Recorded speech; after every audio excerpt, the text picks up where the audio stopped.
We have a warrant for the look. We also have a canine out here. We don't want a come outside and be directed by officers. In the dead of night, Los Angeles became ground zero for one of the largest cartel takedowns in U.S. history. The FBI and LAPD descended on a CJNG Safehouse linked directly to Eleno, the world's most wanted drug lord, unleashing a chain of events that would send shockwaves across both Mexico and the United States. This was no ordinary gang raid. It was the moment law enforcement finally cornered the ghost that everyone believed untouchable. In the early hours of October 7, 2025, the streets of San Pedro erupted with a level of law enforcement activity the neighborhood had never seen. Helicopters thundered overhead, their spotlights slicing through the pre-dawn darkness like predator searchlights. Armored vehicles lined the narrow harbor streets, while hundreds of federal agents and local officers moved with precision and purpose through residential areas. This wasn't just another drug bust. Operation Wipeout, as it would come to be called, was the culmination of years of meticulous investigation, thousands of hours of surveillance, and flawless coordination between multiple law enforcement agencies. The target, one of Southern California's most violent street gangs, but the Rancho San Pedro gang, with roughly 500 members spread across 6 factions, was only the tip of the iceberg, functioning as the street-level arm of something far larger, far more sinister: the Mexican Mafia, also known as La M. The scale of the operation was staggering. 17 search warrants were executed simultaneously across multiple locations, with specialized tactical teams converging on each site with military precision. FBI SWAT units were brought in not only from Los Angeles, but also from Las Vegas, Phoenix, and San Diego. The elite FBI hostage rescue team, typically reserved for the most high-stakes missions, was on scene. U.S. Homeland Security Investigations deployed its special response teams. The California Department of Justice contributed its Special Operations Unit, and the LAPD Harbor Division, along with the Torrance Police Department, provided crucial local expertise. For the first time, authorities struck at a criminal empire long thought untouchable. Again, occupant of apartment 3, 102111 South Gaffney, San Pedro. We have a warrant for the look. We also have a canine out here. We don't want a come outside and be directed by officers. Again, occupant. We have a warrant for the location. Audio recordings from the scene highlighted the tense and high-stakes nature of the confrontations. Federal agents moved with precision, professionalism, and firmness, using loudspeakers to communicate with suspects barricaded inside apartments and homes. Their mission was clear: apprehend the targets without unnecessary violence, secure critical evidence, and dismantle the criminal enterprise piece by piece. When the operation concluded, 13 individuals were taken into custody, facing charges that could carry life sentences. 8 of the arrests involved federal charges, while 5 were prosecuted at the state level by the Los Angeles County District Attorney's Office. The federal criminal complaint named a total of 14 defendants, including one charged solely with being a felon in possession of a firearm and ammunition. But the numbers only tell part of the story. The evidence seized during the raids revealed a sophisticated criminal operation with deep roots and extensive capabilities. Authorities confiscated illegal firearms and large quantities of ammunition, but it was the narcotics that truly illustrated the gang's reach. Methamphetamine, fentanyl, heroin, cocaine, and PCP were all recovered, enough to flood Los Angeles streets and beyond. These weren't casual street dealers with a few grams in their pockets.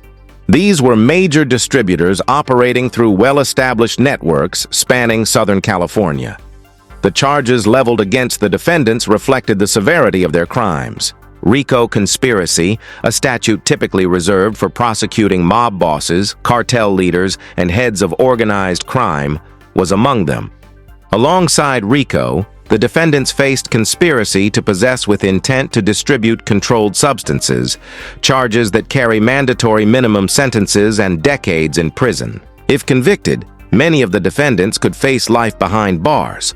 But who are the Rancho San Pedro gang, and why did law enforcement deploy such overwhelming force? The answers lie in the gang's history, structure, and alliances. Tracing its origins back to the 1970s, Rancho San Pedro is one of Los Angeles' oldest active street gangs. Over decades, it evolved from a neighborhood crew into a multi-generational criminal enterprise with a complex organizational structure. The gang is divided into 6 distinct subsets, including 2 all-female cliques, demonstrating the depth, reach, and sophistication of its operations.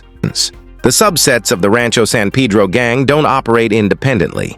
Instead, they function like divisions of a single criminal corporation, each with its own territory, responsibilities, and revenue streams. But all ultimately answer to the same higher authority, the Mexican Mafia.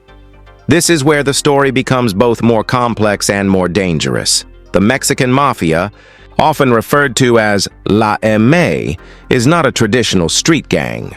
It's a prison-based criminal syndicate with extraordinary power and influence over street gangs throughout Southern California and beyond. Founded within the California prison system, the organization exerts control through a combination of taxation, territorial assignments, and strict enforcement of its rules. Here's how the system works. Street gangs like Rancho San Pedro pay taxes to incarcerated Mexican mafia leaders in exchange for protection, operational authority, and the right to conduct criminal activities within their assigned territories. These payments are far from symbolic. They come from large-scale drug trafficking, extortion, robbery, and other illicit enterprises. In return, the Mexican Mafia provides a framework that allows these gangs to operate with a level of sophistication and coordination that would be impossible for independent crews. But there is a darker side to this relationship.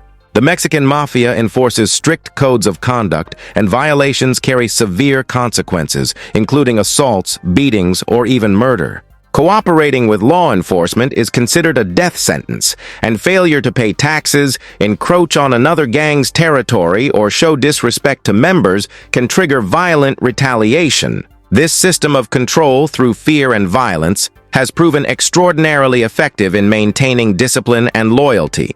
According to the federal complaint unsealed on the day of the raids, Rancho San Pedro members carried out orders directly from incarcerated Mexican Mafia leaders. These directives included collecting taxes, managing drug distribution networks, arranging firearms transfers, and determining leadership positions within the gang hierarchy. In essence, the Mexican Mafia ran a sprawling criminal enterprise from behind bars, using street gangs as its operational arms on the outside. The investigation leading to Operation Wipeout was extensive and painstaking. For years, federal agents and local detectives conducted surveillance, gathered intelligence, interviewed witnesses and informants, and meticulously mapped the complex web of relationships and criminal activities that defined the Rancho San Pedro gang's operations. Investigators meticulously documented drug transactions, weapons deals, acts of violence, and the flow of money back to incarcerated Mexican Mafia leaders. They identified the gang's key players, the shot callers, enforcers, and street-level law operators who kept the criminal enterprise running day after day. The raids targeted the upper echelon, aiming to remove the decision-makers who orchestrated the gang's criminal activities. By arresting these figures and charging them under federal RICO statutes, authorities sought not only to disrupt the gang's day-to-day operations, but also to undermine its ability to function as a fully organized criminal enterprise. Law enforcement officials underscored the significance of the operation while acknowledging the challenges ahead. FBI Assistant Director Aquil Davis called it a major setback for both the Rancho San Pedro gang and the Mexican Mafia, emphasizing that while it was a significant victory, the fight against organized crime in Los Angeles was far from over. LAPD Chief Jim McDonald highlighted the collaborative nature of the investigation, stressing that successes like this require painstaking coordination and methodical case building across multiple agencies. The message was clear: violent criminal organizations have no place in Los Angeles, and law enforcement will use every tool at its disposal to dismantle them. But while Operation Wipeout dominated headlines in Los Angeles, A far larger drama was unfolding on the national and international stage, one involving one of the most powerful and violent drug cartels in the world, and a manhunt for one of the planet's most wanted criminals. The bigger picture, CJNG and El Mencho. While the raids in San Pedro marked a major victory against organized crime in Los Angeles, they were only one piece of a much larger puzzle, an intricate web of international drug trafficking, political, violence, and criminal networks that have terrorized Mexico and flooded U.S. streets with deadly narcotics.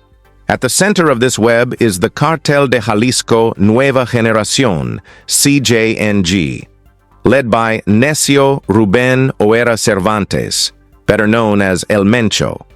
To understand the scale of the challenge law enforcement faced in 2025, it's important to look at how El Mencho built one of the most formidable criminal empires in modern history. Born on July 17, 1966, in Aguila Mitacan, Mexico, his rise began modestly. Like many from rural Mexico, he migrated to the United States seeking economic opportunity, but instead of finding prosperity, he entered a life of crime. During the 1980s and 1990s, El Mencho faced deportations and minor drug convictions in the U.S., small offenses that were just the opening chapter of a far bloodier story.